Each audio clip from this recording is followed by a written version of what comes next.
Chapter 3. When the Forest Opens. Rose slipped back inside the orphanage just as the pressure outside shifted. The earth told her before her eyes did. Soldiers turning, boots breaking formation, attention narrowing. The back door closed softly behind her, and for a heartbeat she let herself breathe. The air smelled of ash, old wood, and herbs. Home. She crossed to the hearth and tapped twice on the loose boards. "Rose?" Mira's whisper trembled through the floor. "Not yet," Rose murmured, "but we're going to play a game." Small faces emerged, wide eyes, hands clutching sleeves and each other. "The forest game?" Lila asked, hope and fear tangled in her voice. Rose nodded. "Yes, all the way to the kind lady's cottage. You follow the roots, not the road. You don't stop, no matter what you hear." Torin frowned. "That game's only for when I might be gone," Rose said gently.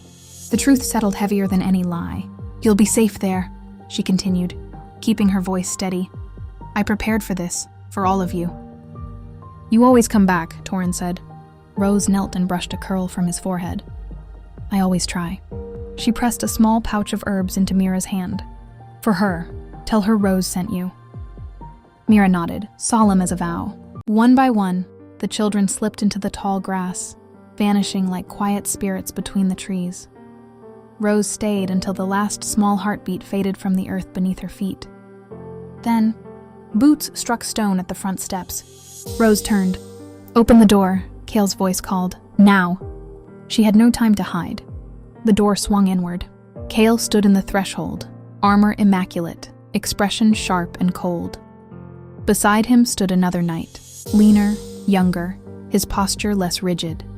His gaze swept the room once, then lingered on the hearth, the loose rug, the absence. Alaric. Behind them, the headmaster hovered, face flushed, eyes bright with something ugly and eager. "That's her," the man blurted, "the strange one.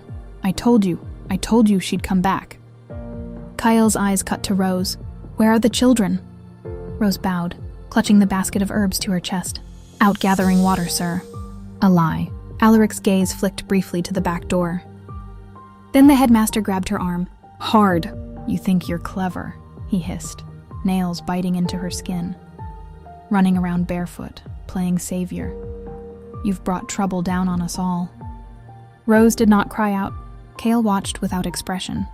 "Unhand her," Alaric said sharply. The headmaster froze. Alaric stepped forward, placing himself between them without raising his voice. "She's not under arrest, and you don't lay hands on civilians." Kale's jaw tightened. "Enough," Kale said coolly. "Leave us." The headmaster hesitated, then bowed quickly and retreated a few steps, seething. Kale turned back to Rose. "You were warned. You draw attention, you disrupt order." "I only care for the children," Rose said quietly. Alaric studied her now. The bare feet, the steady breathing, the way she did not tremble despite the danger. Something unreadable crossed his face. Kale spoke again. "Captain Alaric." Alaric straightened. "Secure the forest road," Kale ordered. "Nothing leaves Serinvale without my knowledge." Alaric hesitated, just a fraction. Then he nodded. "Yes, Commander." As he turned away, Rose felt it through the earth, his stride pulling toward the trees, not the square. Kale followed the headmaster back toward the door. As soon as they were gone, the headmaster rounded on Rose, fury spilling free. "You hear that?" he snarled. "No one leaves, and you won't be a problem much longer." He reached for rope hanging by the wall. Rose stepped back. Her heart hammered, but her mind was clear. This was it. She did not argue. She did not plead. She turned and ran. Bare feet hit dirt as she burst through the back door, the earth opening beneath her like a path she had always known. Behind her, the headmaster shouted. Ahead of her, the forest waited, and Rose did not hesitate.